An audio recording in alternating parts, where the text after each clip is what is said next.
May I ask you an important question? When do civil rights and human rights begin? Stay tuned.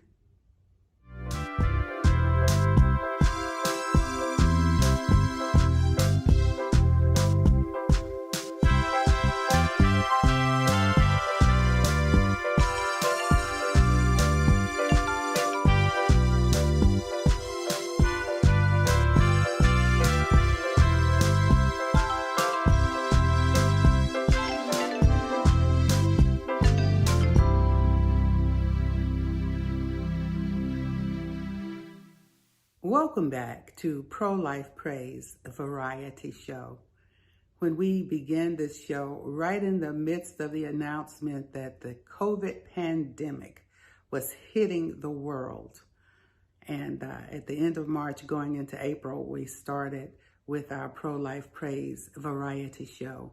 This show is brought to you on endabortion.tv, and one of my main topics as the Executive Director of Civil Rights for the Unborn, of course, is dealing with issues of the sanctity of human life from the womb to the tomb.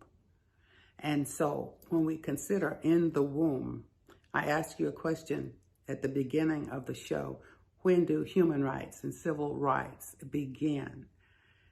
The obvious answer should be all of this begins in the womb. We are created in the image and likeness of God, and then we're born into this world. The Bible says that we're actually born into sin.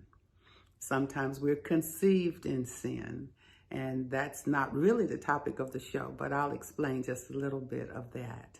David talked about being conceived and being in his mother's womb, King David in the Bible, in Psalm 51, as he's repenting for his sins and all of that. There's reference throughout the Bible of the babies in the womb. In the womb I knew you, in the womb I formed you. You knew me in my mother's womb. I was conceived in sin. So those types of scriptures let us know that the little baby in the womb is a human being. We can also know that the little baby in the womb is a human being when we think about the birth of Jesus and the birth of John the Baptist, when both of their mothers were expecting or pregnant, and the men were in the wombs of their mothers. And so when Mary, the mother of Jesus, went to see the mother of John the Baptist, her cousin, John, as soon as Mary walked in, John jumped and leapt in his mama's womb. He was alive. He was quickened right there. So we know that the little babies in the womb are people. Life begins in the womb. Civil rights and human rights actually begin in the womb. They're not acknowledged because, especially here in America in the 21st century, in the year 2020, abortion is still legal in America. Babies in the womb can be killed legally in America, and it's not even acknowledged or called murder by human law. And so we're going to have a series of videos, and you'll hear discussions, a couple of songs. I'm going to play one of my favorite songs, and we've played it before on the show, This Is My Body. But that is something very important to consider. The Marfa 21 trailer, we'll show that again on the show. My goddaughter, Angela Stanton King, who this year is also a candidate for Congress in Georgia, 5th District in Georgia. However, she gives a very compelling discussion about life in the womb on a popular show called The Breakfast Club, and I'm going to play that clip as well. So I want you to consider or continue to think about human life. When does human life begin? It begins in the womb, when a baby is conceived, okay? So that's human life. When do civil rights begin? They should begin in the womb, but the little babies in America and around the world in many places don't have civil rights until they're born. Human rights should begin in the womb. So I asked a redundant kind of a question because I wanted you to think about that. So we'll go through this particular show, which is being sponsored and brought to you on endabortion.tv, with some compelling information, some compelling questions, prayerfully some compelling answers as we think about the sanctity of human life.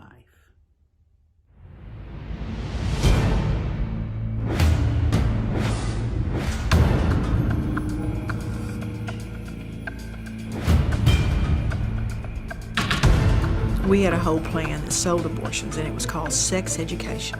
Break down their natural modesty, separate them from their parents and their values, and become the sex expert in their life so they turn to us when we would give them a low-dose birth control pill they would get pregnant on, or a defective condom. Our goal was 3 to 5 abortions from every girl between the ages of 13 and 18. The multitudes of people that have been hurt by abortion, it's just unfathomable. That abortion is really, to me, the ultimate exploitation of women. It is so shameful and secretive that many women don't tell anybody that they've had an abortion. They won't say anything for 20, 30, 40, 55 years. They're so traumatized. Silence.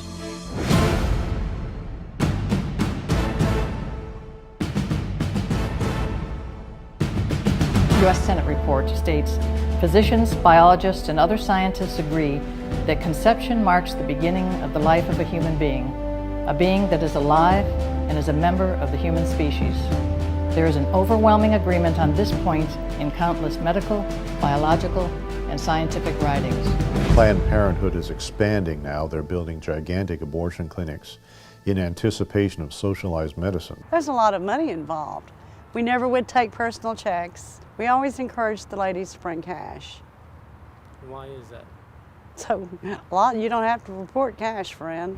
When you're fighting for your life, you need to know what you're fighting for. And if what you're fighting for is life, how do you destroy a life in an effort to fight that fight?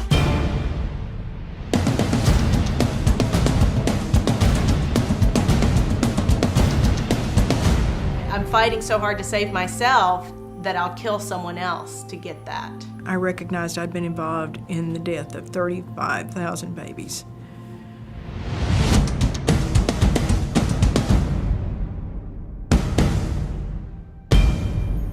And the truth has really come out about what abortion does to women, let alone the unborn baby, our dead babies. It will be over.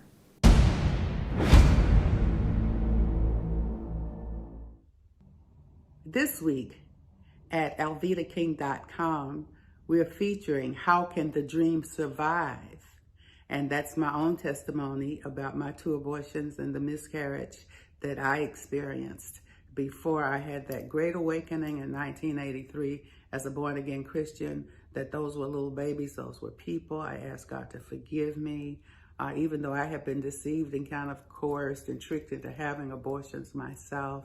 My grandfather saved me from abortion in 1950 when my mother was pregnant with me and she wanted to finish college. Abortion was illegal, but DNCs, or exploratory surgery to see why your stomach hurt and that kind of thing, were not illegal. And so she was not going to go to a back alley. She was going to go and have a procedure to see what was happening, you know, and that procedure would have ended my life. And my grandfather convinced her to let me be born. My dad agreed with my grandfather, and I was able to be born. So we're going to sponsor that How Can the Dream Survive book at alvedaking.com. And please visit the Priest for Life bookstore, also online. There are many products and information and everything there for you if you want to explore the topic of the sanctity of life more.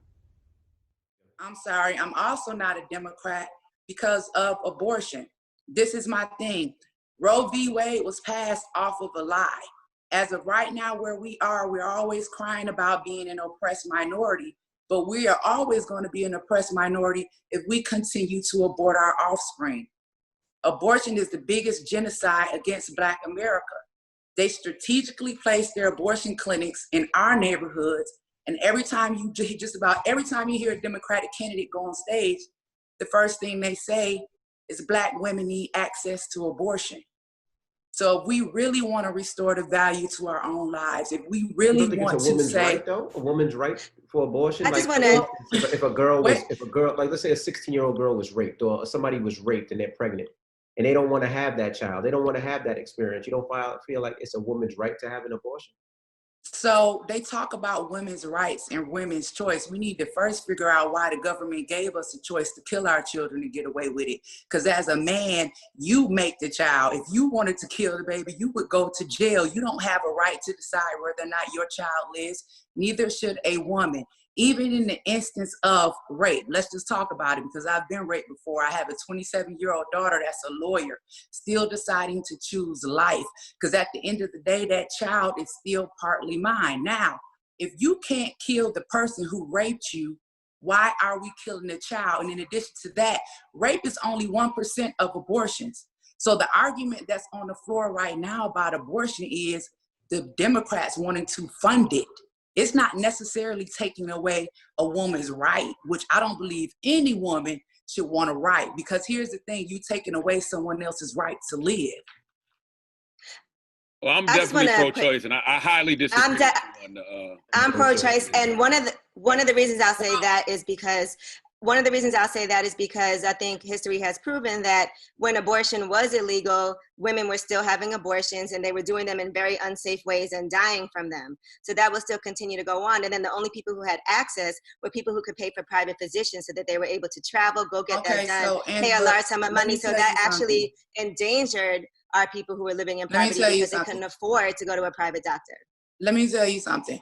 A baby dies every time in an abortion. Every time a woman has an abortion, a baby dies. You can't say Black Lives Matter and don't include the Black lives that are in the womb. Now, when you're talking about health care, is it a fetus or a baby? Let's talk about it. Look up the definition of a fetus. A fetus is a human baby. Now, when you're talking about health care and in the Black community, we need to remember the Negro Project and Title X funds. When you go research the history of Planned Parenthood, the founder, Margaret Sanger, was a racist. The Negro Project was about them implementing birth controls into our population, into our communities, to keep us from populating, to keep us from reproducing. Now, the thing of it is, when you guys say you're pro-choice, you have to think about this, the word and the trick. Why is it pro-life and then pro-choice? Because the opposite of life is death. The choice is death. So what we have to decide now is when we are voting is, are you going to vote for your children, your future children to die, or your future children to live? Why not give them access to, it's a choice. What's the choice though? Life or death. Okay, so why would a mother choose death for her child? Everybody that's here, even all of us on this live, we got here because our mamas got pregnant. At the end of the day, it's somebody's life. So how is it that everybody that's advocating for abortion has never been aborted? How are you going to get someone else's right to live? Because if you understand lifespan development, you know that we all go from being an embryo to a fetus, to an infant, to a toddler, to a child, to a teenager. It's a life. So when you guys say Black Lives Matter, Context matters, though. If a woman got raped, and I understand you say it's less than 1%, but if a woman got raped, I wouldn't expect her to carry that child. Okay, so let's just say that's fair, and that's the decision for it. If they say, okay, we're gonna make this exception, if a woman is raped, let her make that decision. We still ended somebody else's life that didn't commit the rape. Let's remember that. But what about the other 99%? What about the fact that every time you see an advertisement for Planned Parenthood, it's targeting Black women?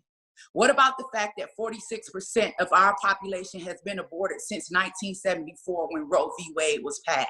So when we're talking about the Black vote and how we are the minority, why are we not waking up and realizing that we are not only killing our own army, but also aborting our votes?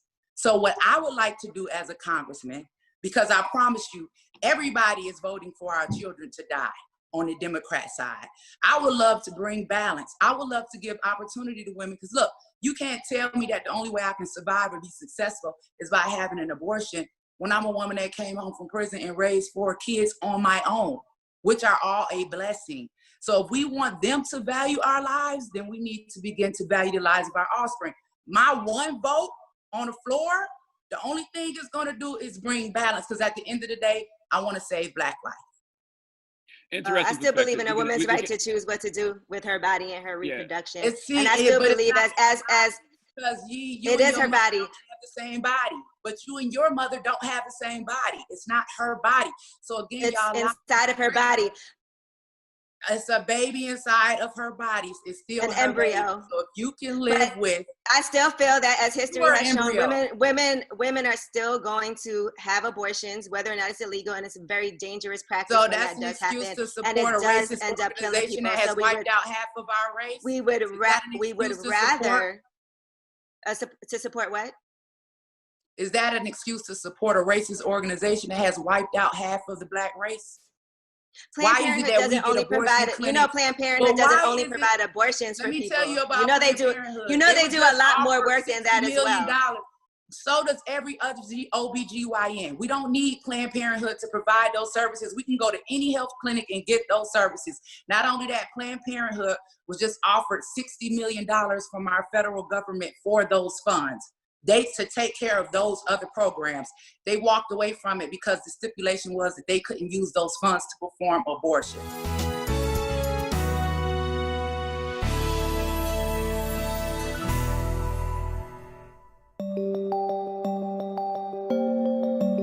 In the freest nation in the world, our system of government and our very liberty depend on free and fair elections. Whether they're selecting a mayor or the president of the United States, every American must be able to trust the process or the democratic system itself breaks down. When someone commits voter fraud, the process is no longer fair. Everyone's vote gets diluted, and in some cases, election results are changed.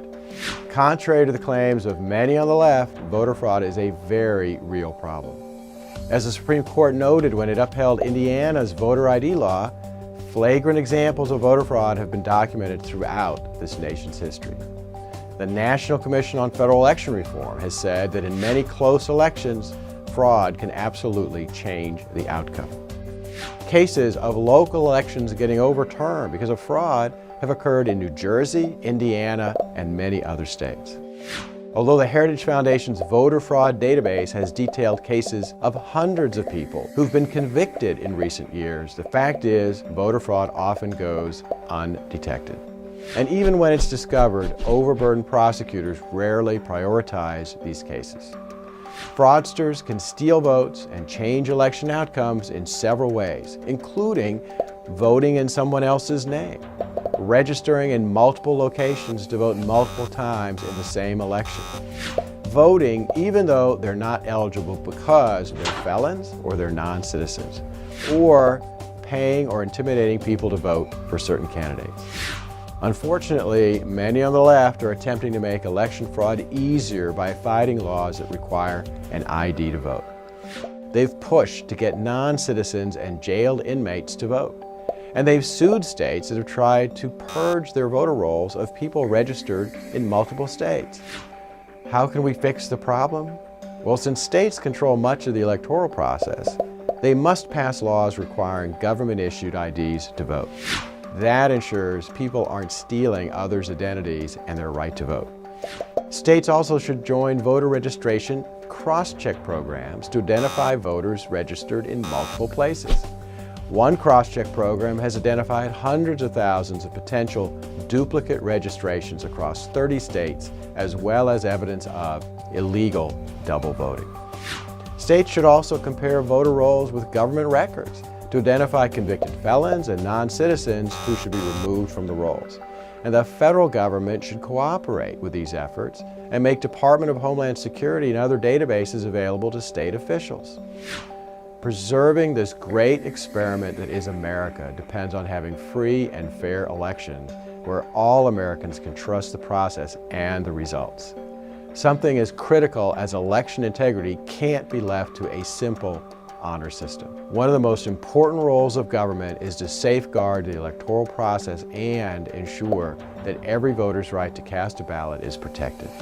That not only protects our right to vote, that's how we protect the future of our very republic.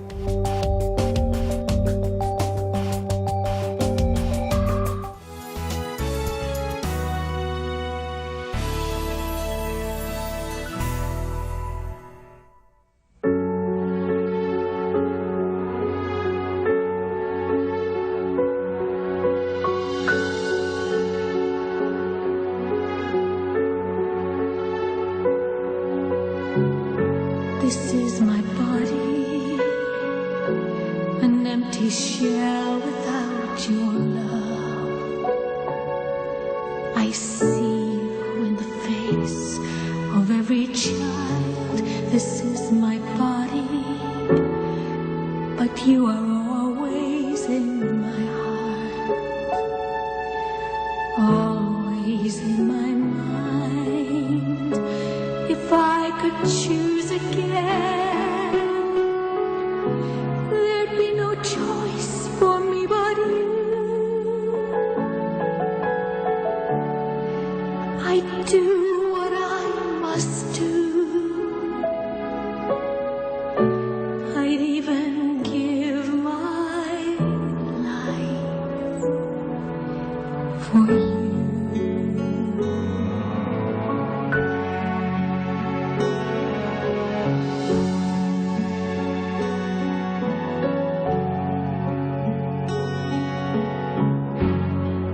This is my body. You cannot tell me what to do. It's not up to you. I will decide. This is my body, and I alone will choose. If this life within me lives or dies, this is my body. I'll do what I must do. This is my life. I will not sacrifice my life for you.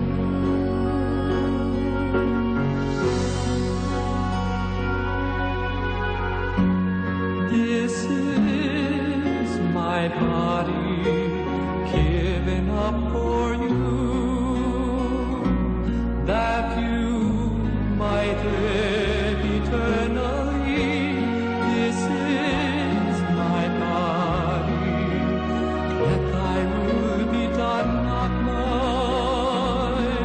Broken as the bread, crushed as the wine. This is my body. I do what I must do. I give my life a sacrifice of love for you. This is my body given up for you. I have the right to choose. I have so much to lose. Don't tell me what to do. This is my body, that thy will be done, not mine. If I could choose again, there'd be no choice for me but you. I don't know you. I'll never hold you. You're always there, awake or in my dream. I give my life. This is my life. I cannot sacrifice my life. I would do anything for you. I can see no other way. The choice is me or you. Father, forgive them. They know not what they do.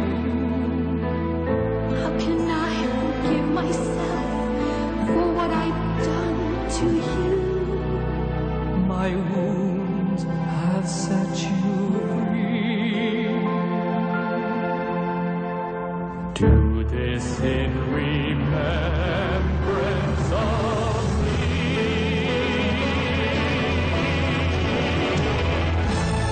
This is my body given up for you, that you might live eternally. This is my body, yet thy will be done.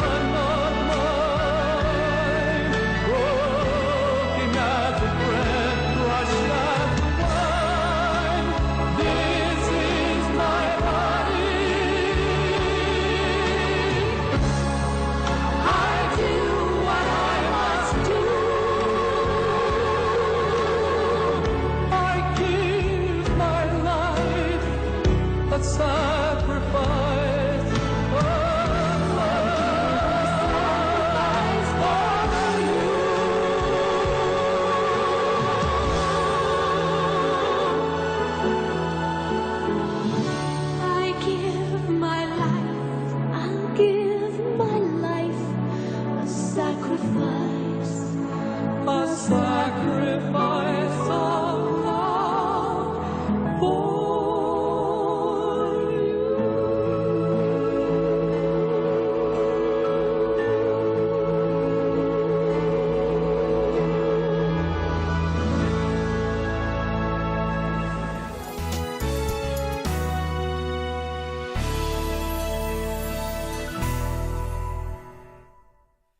Hi friends, Father Frank Pavone here, National Director of Priests for Life. Would you join me for a moment in prayer from my book, Prolife Reflections for Every Day.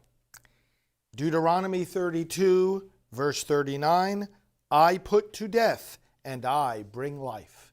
Reflection. No religion and no pro-life group advocates that we are obliged to take every single treatment and procedure available to keep us alive. Foregoing a worthless treatment is not and should not be called euthanasia or suicide. Yet while there are such things as worthless treatments, there is no such thing as a worthless life. We may reject a treatment. We must never reject a life. Let us pray. Give us your peace, O Lord, and give peace to all who are dying today. Amen. And may we care for them, brothers and sisters, in a way that reflects Christ. Our care for people from conception to natural death is, of course, the way that Christ urges us and commands us to go. It's the only appropriate response to a human person. Human rights begin when human lives begin, and not one moment later. And that means within the body of their moms. In the womb, life begins. And we have an interesting encouraging pro-life step that was taken by the Trump administration in the Department of Health and Human Services early in President Trump's administration. They made an adjustment in their strategy memo that when the Department of Health and Human Services is talking about which human beings they serve, they made it clear that when talking about human beings, they mean from the womb. Life from fertilization, from the beginning, caring for human beings both unborn and born, both in the womb and outside the womb. Thank God for a presidential administration that makes that point crystal clear as a matter of official strategy for the federal government. Let's continue to proclaim in any and every way possible that indeed human rights as human lives begin in the womb. Father Frank Pavone here of Priests for Life. God bless you. Thank you so much, Father Frank Pavone, National Director of Priests for Life. And I'm honored and grateful to have a show on endabortion.tv. God bless you.